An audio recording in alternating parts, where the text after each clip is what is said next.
Baik, assalamualaikum warahmatullahi wabarakatuh. Waalaikumsalam warahmatullahi wabarakatuh. Yang terhormat Ayahanda Muhammad Syawki MPD selaku dosen konsep dasar PKN dan teman-teman yang saya banggakan. Pertama-tama marilah kita panjatkan puja dan puji syukur kita atas kehadirat Allah Subhanahu wa taala yang telah melimpahkan rahmat serta karunia-Nya sehingga kita dapat berkumpul di pembelajaran hari ini dalam keadaan sehat walafiat. Kali pula salawat serta salam kita aturkan kepada junjungan alam kita Nabi besar Muhammad Sallallahu Alaihi Wasallam yang telah membawa kita dari alam kegelapan dari alam yang terang benderanya di Islam. Kami dari kelompok 6 akan mempresentasikan hasil makalah kami yang bertema pendekatan pembelajaran berbasis nilai. Perkenalkan, nama saya Aulia Prasaputra selaku moderator dan pemateri keempat. Dan saya Siti Nurmawati sebagai pemateri pertama. Dan saya Anissa Aulia Putri sebagai pemateri kedua. Dan saya Ana Fatusi Anissa sebagai pemateri ketiga. Dan saya Dila Rafika sebagai pemateri kelima. Saya Putri Lati sebagai pemateri keenam. Baik, langsung saja pemateri pertama akan menyampaikan hasil materinya. Baik, di sini saya akan menjelaskan tentang konsep pendekatan pembelajaran nilai. Yang pertama, pengertian pendekatan pembelajaran. Pendekatan adalah suatu rangkaian tindakan yang terpola atau terorganisir berdasarkan prinsip-prinsip tertentu, yaitu prinsip filosofis, didaksi, psikologis, dan ekologis. Di sini saya akan menjelaskan apa yang dimaksud dengan filosofis, didaksi, dan psikologis atau ekologis. Pendekatan filosofis yaitu suatu keyakinan mengenai cara bertingkah laku dan tujuan akhir yang diinginkan oleh individu dan digunakan sebagai prinsip atau standar dalam hidup yang terdapat dalam pandangan hidup seseorang atau sekelompok orang yang merupakan konsep dasar mengenai kehidupan. Yang kedua, didaksi. Didaksi itu adalah nilai-nilai yang berhubungan dengan pendidikan atau perubahan perilaku ke arah yang lebih baik.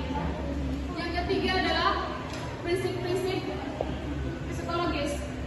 Yang dimaksud dengan prinsip psikologis adalah perilaku manusia dalam proses belajar atau pembelajaran.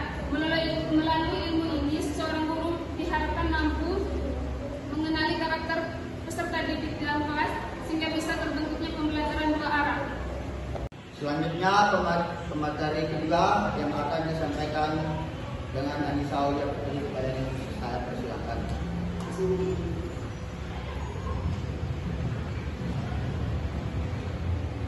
Baik, saya akan melanjutkan materi yaitu macam-macam pendekatan. Yang pertama ada pendekatan penanaman nilai. Pendekatan penanaman nilai adalah suatu pendekatan yang memberikan penekanan pada penanaman nilai-nilai dalam diri peserta didik. Sedangkan dalam buku pokok Montessori adalah penekanan pada penanaman nilai sosial dalam diri siswa. Yang kedua, pendekatan perkembangan kognitif. Pendekatan ini dikatakan perkembangan kognitif karena karakteristiknya memberi penekanan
keempat, pendekatan pembelajaran berkuat. Pendekatan pembelajaran berkuat memberi penekanan pada usaha memberikan kesempatan kepada siswa untuk melakukan perbuatan-perbuatan moral baik secara perorangan maupun secara kelompok. Maksudnya di sini tuh kita harus memberi kesempatan kepada siswa itu untuk melakukan perbuatan-perbuatan yang baik. Dan yang terakhir, pendekatan klarifikasi nilai. Pendekatan klarifikasi nilai memberi penekanan pada usaha untuk membantu siswa dalam mengkaji perasaan dan perbuatannya sendiri untuk meningkatkan kesadaran mereka tentang nilai-nilai mereka sendiri. Seperti adapun tujuan pendekatan pembelajaran nilai, berikut tujuan dari pendekatan pembelajaran nilai. Yang pertama, tujuan pendekatan penanaman nilai. Tujuan pendidikan ini menurut pendekatan ini diantaranya yang pertama, diterimanya nilai-nilai sosial oleh siswa. Yang kedua, berubahnya nilai-nilai siswa yang tidak sesuai dengan nilai-nilai sosial yang diinginkan. B. Tujuan pendekatan perkembangan kognitif. Tujuan pendekatan dan metode ini adapun yang pertama, membantu peserta didik dalam membuat pertimbangan moral yang lebih kompleks berdasarkan kepada nilai yang telah tinggi. Yang kedua, mendorong peserta didik untuk mendiskusikan alasan-alasan ketika memilih nilai dan posisinya dalam suatu masalah moral. Yang C. Tujuan pendekatan argumentasi moral. Tujuan pendidikan moral menurut pendekatan ini adalah yang pertama, membantu siswa untuk menggunakan berpikir logis, penemuan ilmiah dalam menganalisis masalah-masalah moral. Yang kedua, membantu siswa untuk menggunakan proses berpikir rasional dan analitik dalam menghubungkan dan merumuskan konsep nilai. Mungkin itu saja materi dari saya. Sekian. Kita akan menjelaskan tentang metode pendekatan penanaman nilai. Yang pertama, metode keteladanan. Metode keteladanan suatu metode pendidikan yang digunakan seorang guru baik dalam proses pembelajaran maupun di luar pembelajaran dengan cara memberi contoh yang baik kepada siswanya, khususnya dalam pembinaan akhlak. Yang kedua, metode simulasi.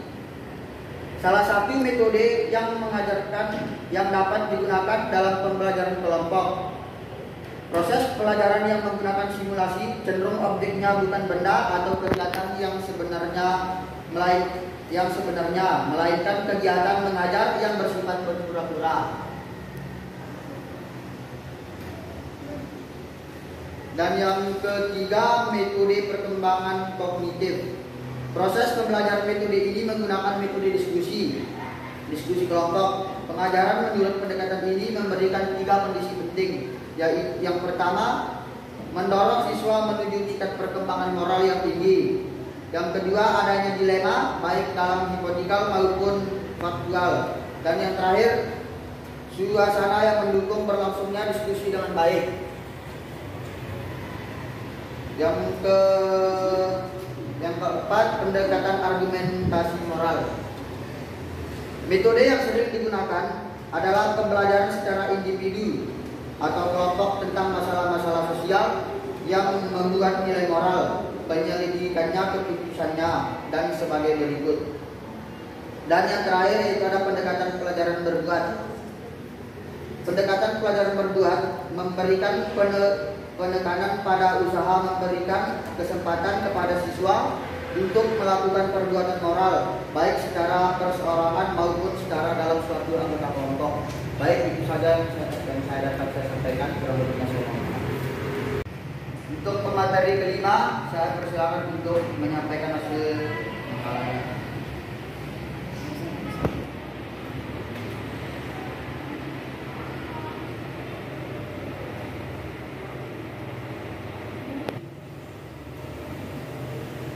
Assalamualaikum warahmatullahi wabarakatuh.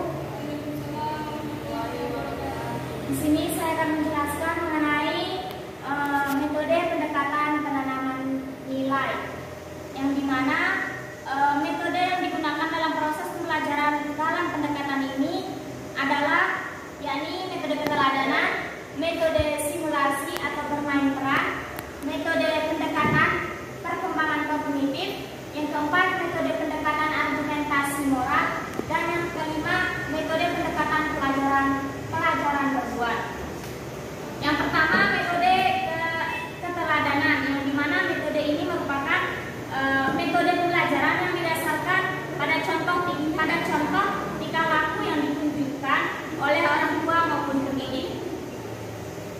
Kemudian sebagaimana dasarnya bahwa Rasulullah merupakan orang yang diutus oleh untuk menjadi uswatun hasanah bagi umatnya, sebagaimana yang tercantum dalam Al-Quran surah Al-Ahzab ayat 21 yang artinya sesungguhnya telah ada pada diri Rasulullah itu suri teladan yang baik bagimu, yaitu bagi orang-orang yang mengharap rahmat Allah dan kedatangan hari kiamat, dan dia banyak menyebut Allah Subhanahu wa taala. Dalam penerapan metode keteladanan di sekolah ada beberapa hal yang dapat digunakan. Yang pertama itu memberikan keteladanan dengan cara apa yang dilihat anak. Yang kedua itu metode keteladanan bisa dilakukan dalam proses pembelajaran di kelas melalui kisah-kisah para nabi dan kisah-kisah lainnya yang berisi keteladanan akhlak. Yang terakhir itu metode keteladanan juga dapat diterapkan ketika ada seseorang pengemis yang meminta uang. Guru berusaha mengajak anak untuk memberikan uang kepada pengemis secara langsung, yang memberikan anak sendiri. Dengan begitu anak diajarkan untuk berbagi dengan sesama. Kemudian selanjutnya metode pendekatan perkembangan kognitif. Proses pembelajaran nilai menurut pendekatan ini adalah dengan menggunakan metode diskusi kelompok, yang dimana proses pembelajaran nilai menurut pendekatan ini memberikan perhatian kepada 3 kondisi penting. Yang pertama, mendorong siswa menuju tingkat pertimbangan moral yang lebih tinggi. Yang kedua, adanya dilema, baik dilema hipotetikal maupun dilema faktual berhubungan dengan nilai dalam kehidupan seharian. Dan yang ketiga itu suasana yang dapat mendukung terhadap berlangsungnya diskusi dengan baik. Kemudian yang keempat, yakni metode pendekatan argumentasi moral atau analisis nilai. Metode pengajaran yang sering digunakan adalah pembelajaran secara individual atau kelompok tentang masalah-masalah sosial yang memuat nilai moral, penyelidikan keputusan, penyelidikan lapangan, dan diskusi kelas. Kemudian yang terakhir itu metode pendekatan pembelajaran berbuat, yang dimana metode ini yang digunakan dalam pendekatan analisis nilai dan klarifikasi nilai dapat juga digunakan dalam pendekatan ini. Metode-metode lain yang digunakan juga adalah proyek-proyek tertentu untuk dilakukan di sekolah atau dalam masyarakat. Ada sedikit tambahan mengenai metode pendekatan penanaman nilai, yakni metode pendekatan klarifikasi nilai. Nah, proses pengajarannya pendekatan ini menggunakan metode dialog, menulis, diskusi dalam kelompok besar atau kecil. Mungkin itu saja dari saya, kurang lebihnya saya mohon maaf. Assalamualaikum warahmatullahi wabarakatuh. Untuk materi ke-6 dipersilakan untuk memaparkan hasil materinya. Rekannya silakan.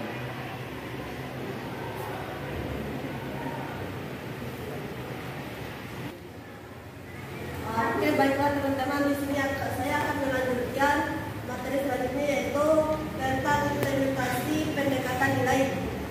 Dalam sebuah proses pembelajaran tentunya ada berbagai cara agar dapat melaksanakan sehingga pembelajaran dapat berlangsung dengan baik. Jadi yang pertama yaitu dengan metode yang digunakan dalam berbagai perkembangan nilai kognitif. Misalnya mengangkat dan mendiskusikan kasus atas masalah budi pekerti dalam masyarakat yang mengandung dilema untuk didiskusikan di dalam kelas. Jadi teman-teman sekalian, agar bagaimana kelas itu dapat berjalan dengan efektif, murid ataupun siswa mendiskusikan apa yang menjadi topik ataupun permasalahan yang terjadi di sana. Kemudian yang kedua, metode yang digunakan pendekatan analisis nilai, bahwa aspek perkembangan kognitif merupakan aspek yang dipentingkan juga, yakni menjadi pendukung atau dasar yang pengembangan sikap dan tingkah laku yang sesuai dengan nilai-nilai sosial yang logis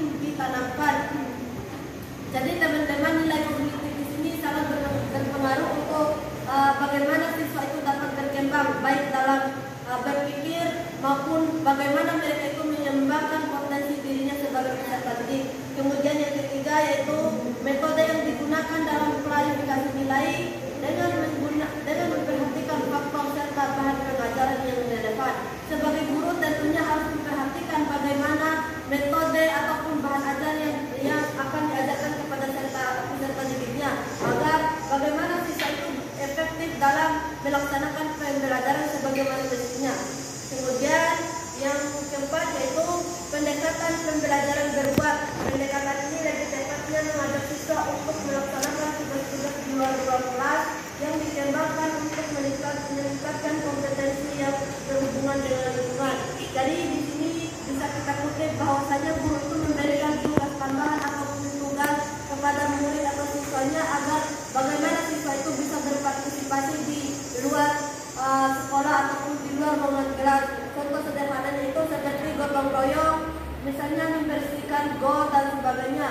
Guru itu menuntut siswa untuk bagaimana mereka itu berpartisipasi dengan masyarakat agar guru itu mensukseskan apa yang menjadi tujuannya, karena guru yang unggul itu adalah guru yang mampu merancang ataupun merangkum siswanya dalam hal kebaikan. Itu saja dari saya. Sekian, terima kasih. Assalamualaikum warahmatullahi wabarakatuh. Sekian dari kelompok kami. Sekarang kita akan buka sesi tanya jawab, di mana yang ingin bertanya silakan angkat tangan. Assalamualaikum warahmatullahi wabarakatuh. Waalaikumsalam warahmatullahi wabarakatuh. Baiklah, saya ingin bertanya kepada materi pertama, mengapa landasan filosofis sangat diperlukan dalam pendekatan pembelajaran nilai? Sekian. Baik, saya ingin bertanya ke pemateri kedua. Yang menjadi pertanyaan saya di sini yaitu bagaimana cara mengatasi anak yang memiliki moral yang baik akan tetapi sikapnya buruk. Baik, saya akan bertanya kepada materi kelima, apa tujuan dari pendekatan klarifikasi nilai? Oke. Bismillahirrahmanirrahim. Assalamualaikum warahmatullahi wabarakatuh. Waalaikumsalam. Saya akan bertanya kepada pemateri ke-6 yang ini pertanyaannya, bagaimana cara guru untuk mensukseskan apa yang menjadi mengimplementasikan pada pendekatan nilai? Sekian pertanyaan saya. Assalamualaikum warahmatullahi wabarakatuh. Baik, pemateri kelima akan menjawab dari pertanyaan dari Juliana. Baik, assalamualaikum warahmatullahi wabarakatuh. Assalamualaikum warahmatullahi wabarakatuh. Tadi kan pertanyaannya apa tujuan metode pendekatan klasifikasi nilai ya? Nah, sebelum saya menjawab tujuan daripada pendekatan klasifikasi nilai ini, sebelumnya saya akan menjelaskan dulu apa itu metode pendekatan klasifikasi nilai, yang dimana metode pendekatan ini ialah proses pengajarannya pendekatan ini menggunakan metode dialog, menulis, diskusi dalam kelompok besar atau kecil. Nah, tujuan dari metode dialog atau diskusi ini diantaranya itu yang pertama itu meningkatkan prestasi peserta didik dalam kegiatan belajar mengajar. Yang kedua, membangkitkan minat dan rasa ingin tahu peserta didik terhadap masalah yang sedang dibicarakan. Yang ketiga itu merangsang dan mengembangkan pola pikir dan belajar aktif peserta didik, sebab berpikir itu sendiri adalah bertanya. Kemudian yang keempat, yakni menuntut proses berpikir peserta didik, sebab pertanyaan yang baik akan membantu peserta didik agar menentukan jawaban yang baik. Sedangkan yang terakhir daripada tujuannya itu ialah memusatkan perhatian peserta didik terhadap masalah yang sedang dibahas. Mungkin itu saja. Saya kembalikan ke moderator. Baik, terima kasih untuk bilang kita. Selanjutnya pertanyaan dari Siniman akan dijawab oleh Siti Bernawati. Baik, saya akan menjawab pertanyaan dari Siti Seniman. Ini pertanyaannya, mengapa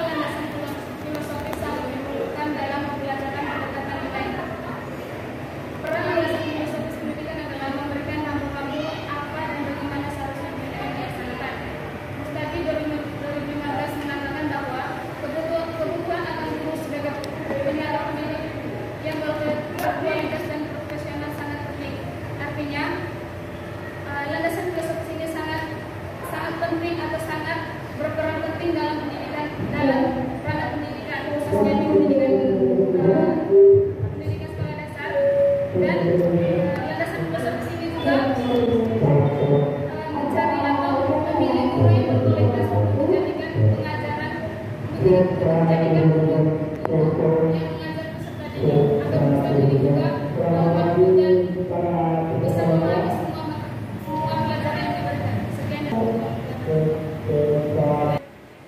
Mungkin itu saja hasil dari presentasi kelompok kami. Jika ada hal yang salah atau kurang berkenan,